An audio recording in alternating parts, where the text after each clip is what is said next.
Hey guys, it's Dabblers here, and I finally have a book review for you guys after so long of not having one. I do apologize, I've been wined and dined tonight, but still going to do this book review. So this is the Dabbler's Guide to Witchcraft by Fire Lyte. Fire Lyte has a podcast called Inciting a Riot. I've only recently found this content creator. They were shared by Matt Oren, and I love Psychic Witch. I love that book so much that whenever they vouched for this writer, I was like, oh my God, I have to. And it's called The Dabbler's Guide. My name is Delora Dabbles. I have to have this book.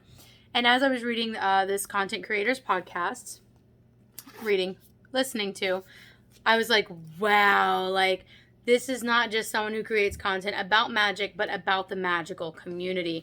And this book is not just your how-tos on magic. This is not a as he calls it, a Witchcraft 101. This is what a witch is, what a witch isn't, what your reasonable expectations of witchcraft can be.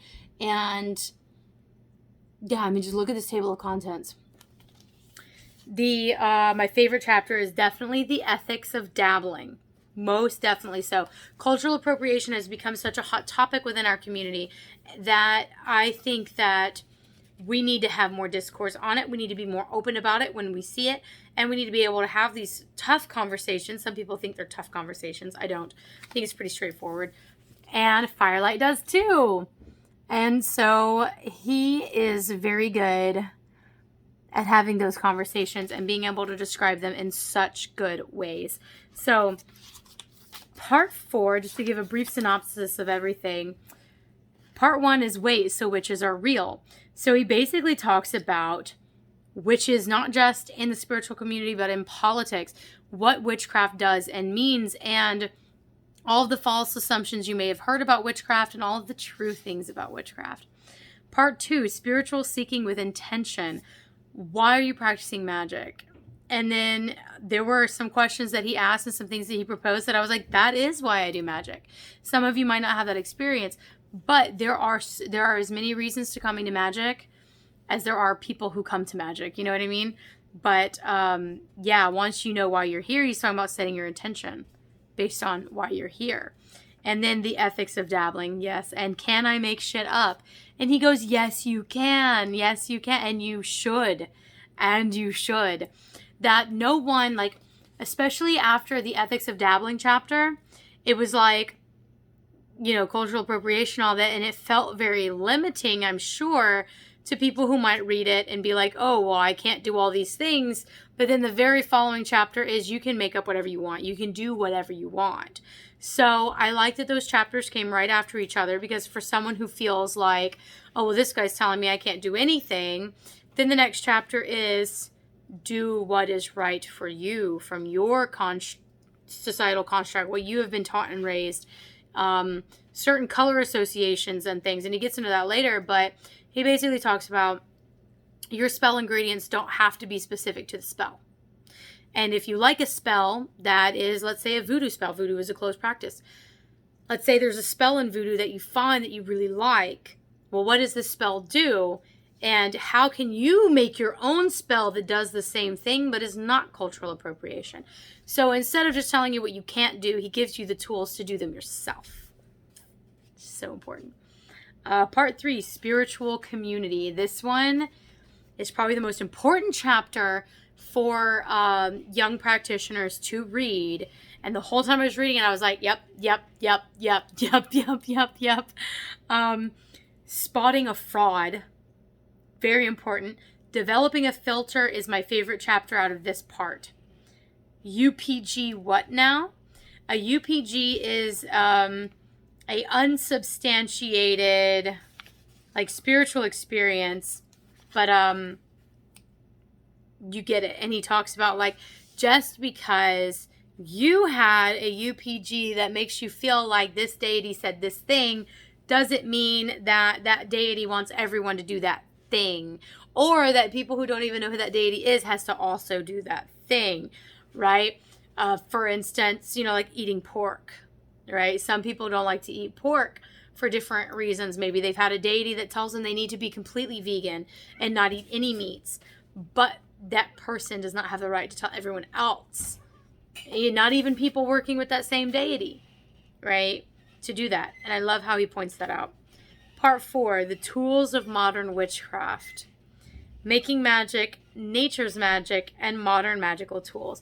So instead of having a cauldron, you can have a crock pot and things like that. And he really makes magic so accessible and so like, look, like just because the ancients did it this way doesn't mean we have to do it that way. We live in a modern world, and instead of insert cauldron, insert crock pot, right? And different things like that. So we are going to go through, this wasn't, oddly enough, this was not a book that once I researched more, I was like, I don't need this book, but I need to read this book, and I need to share this book with others. And with it being the Dabbler's Guide, oh my God, I just love this book. I will probably give this book to a friend of mine now that I'm done reading it. I'm not going to keep it on as a resource book, but this I consider very essential reading for anyone who's entering the practice, or even someone who's been in the practice for maybe only 1 or 2 or 3 years, right? Excellent, excellent. So we're going to go through and, like, of course I highlight things, so we'll see. Oh my God, this is a whole paragraph I'm about to read out. What people often want to hear when they say, I saw a dark entity in my bedroom staring at me as I tried to sleep, is, oh my gosh, that's horrible. That definitely happened, and I've heard of it happening to lots of other people. Here's how you make a protective amulet against bedroom demons.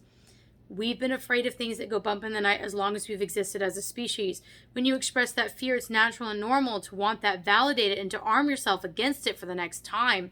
And yes, while taking a protective spiritual measure might make it good sense both magically and psychologically, it's also worth your peace of mind to explore mundane explanations. Sorry, I did that so hard I slapped my glasses. If you read my hag experience story, yes, you do. Because while it was psychologically based, she was inviting things in because psychologically she wanted to be terrorized. So, yeah. Dark entities in bedrooms can be attributed to anything from dreams to sleep paralysis to a pile of laundry. Few things will motivate you to fold and put away your clothes like thinking they're a death crone beckoning you into the great beyond at 2 a.m. As you can see, Fire Lyte has such a nice, and actually I'm very glad that I quoted such a long excerpt, such a nice conversational voice when writing. I love that about this author, and I can't wait to see what they come out with next, if they come out with another book. They might just decide not to.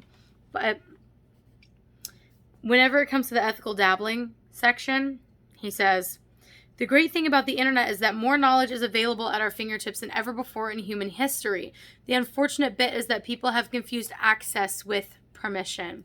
I agree. He also talks about sometimes, like, let's say that there is a Dia de los Muertos festival, and the public is invited to come. And lots of different cultures and practices will invite the public to come and participate. He talks about, well, is that festival a window or a gate? Are they inviting you in to come in and practice? Are they letting you in through the gate to practice this on your own? Or is it a window to appreciate and learn and educate yourself about this practice? And there's a difference. There's a difference between those two things. I think it's very important to understand that difference. And he comes up with, he educates you on how to understand that difference. Where else? Because there's a lot of other stuff that he talks about in that particular chapter that I think is so relevant to what people are talking about right now. Also, he talks about how at that festival, that culture and the people of that culture are centered in that festival. So they are the ones selling you the wares. They are the ones leading the festival. They are the ones who are in charge and centered in that festival. Now, let's say someone has a Dia de los Muertos birthday party, right? And They do not come from that culture. They do not honor that culture, and they do not understand that culture. And so they just have face painters, and you don't really know what you're doing, and you're only taking the aesthetics of Dia de los Muertos and not the actual practice and custom of that whole festival, right? That's a problem. The culture is not being centered. Your birthday is being centered, and you're just using that aesthetic to make your birthday exciting, and that's not cool. I use Dia de los Muertos as an example because I live in Texas. So that is just seemed what is just the first example that came to my mind, and things that I see a lot that make me go. Now, the other thing about this that I really liked is he also talks about the Pride Parade as an example. And I've seen this happen in Montrose, just as a thing about Houston. Montrose is being gentrified like crazy right now. I live in a super small studio that is $850 a month. And you see all these suburban moms and driving their giant Suburban tanks and being like, yeah, why are all these gay bars in my neighborhood? Because it's not your neighborhood. Montrose is not your neighborhood. And they move here, and the city of Houston has moved the Montrose Pride Parade from Montrose, the neighborhood, to downtown because the rich people who lived here decided they don't want to see that. Maybe they should have thought about that before they moved to Montrose. So unfortunately, Montrose is changing very rapidly into something that most of us in the community don't recognize anymore. Even whenever you go out to gay bars, if there's ever a fight between a couple in a gay bar, 9 times out of 10, it's a straight couple that came in and then just proceeded to have their domestic violence break out in the middle of a fucking gay bar. And I'm tired of seeing it. Anyway, so he talks about that, and that hit very close to home with me personally, as a queer identifying person. So yeah, and then he also talks about minorities aren't monoliths, which is definitely a conversation that has to be had. If you think that maybe you have a friend who practices voodoo, and you put the burden on them to explain to you why voodoo is a closed practice at every turn, you're putting a burden on them when really you could just Google it yourself and do a little work on your own instead of giving them the burden. But also, just because one voodoo burps. Sorry, it must be the wine.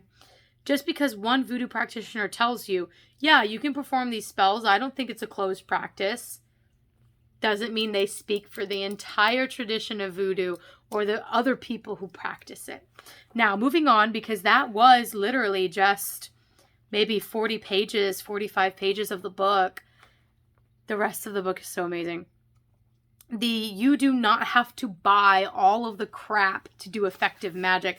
That actually, it's better if you do substitute ingredients for what you have on hand because you're making it your own. And you do not need a list of correspondences to tell you which herbs to choose. You have a lived experience with these herbs, with these stones, with colors, with everything, that you do not need to go out and buy anything, right? That while, yes, supporting witchy crafters and witchcraft imbued things is good, and it's great for our community, as a practitioner starting out for who spending a lot of money is not feasible, those things are great, but they're not necessary. And I feel like not enough people talk about that. He gives tons of alternatives to a cast iron cauldron. You do not need to go and spend $50 on that cauldron. I just bought a cauldron for the first time, and I've gotten it so that I can burn my therapy letters in the aesthetic that I choose to and offer them up to the great beyond while using aesthetic that I choose to. How did I get that cast iron cauldron? A friend gave me a $50 birth certificate. Gave me a $50 gift certificate for my birthday. And so I went in there and was like, you know what? Giant cauldron, let's do it. Actually, I have it. This little cauldron was $50 because cast iron is expensive, guys. So he's like, you can use a crock pot.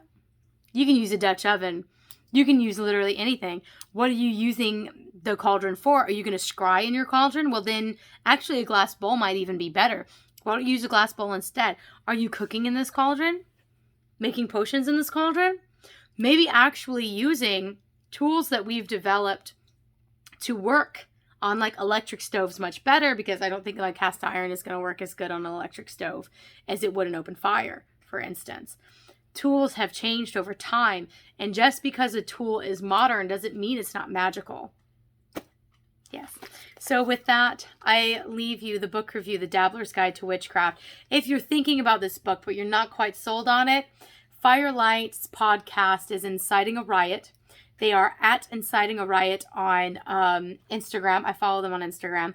I believe they also have a TikTok. And his podcast on Spotify. You can get the podcast on Spotify or wherever you can find your podcast, Inciting a Riot. I've really been enjoying his podcast on my long drives to and from work. And I will tell you that I have learned so much about the community. Not necessarily about how to do witchcraft the right way. Blah, blah, blah. Who needs that? But what's going on in the community, books that are coming out, new authors that you might think, wow, I need that perspective in my life. And you are now exposed to this author, and you can I insert myself into podcasts. I feel like I'm having a conversation when I listen to the podcast, but you can listen to this author talk about their book. And that is always what gets me to buy a book. There's never an author and I can hear them talk about their book and why they wrote it. I'm so much more invested in getting the book. So Inciting a Riot podcast is very good for introducing you to writers in the community that you might not have otherwise heard about. So with that, I leave you this book review, and I hope that you've enjoyed it. If you did, hit like on this video, subscribe to my channel for more book reviews, tarot unboxings, and whatnots. And until next time, happy dabbling and bye-bye.